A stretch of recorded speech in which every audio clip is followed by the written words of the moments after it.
Hello বন্ধুরা, আজকের যে বিষয়টা নিয়ে এসেছি সেটা আপনারা দেখলেই বুঝতে পারছেন। র্যাবিট নিয়ে এসেছি, খরগোশ।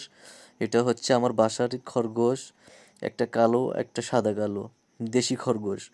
এটা দিয়েছিল আমার এক ফ্রেন্ড, আমাকে দিয়েছিল ছোট। সেটা আমি দীর্ঘ 5 থেকে 6 মাস লালন পালন করে এই বড় হয়েছে। এদের জন্য একটি জায়গা নির্ধারণ করে সেখানে বসবাসের জায়গা করে দিয়েছি খুব সুন্দর করে।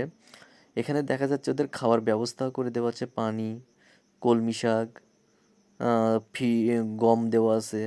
তাদের জন্য ওই দেখেন তারা একটা ছোট একটা বড় একটা কলস ভিতরে জায়গা করে দিয়েছি, যার ওর ভিতরে ঢুকছে আর বের হচ্ছে, রাতে থাকার জায়গা। আর সারা ঘুরে বেড়ায়, মেঝে ঘুরে বেড়ায়, পাকা জায়গার উপরে জায়গা করে দেওয়া।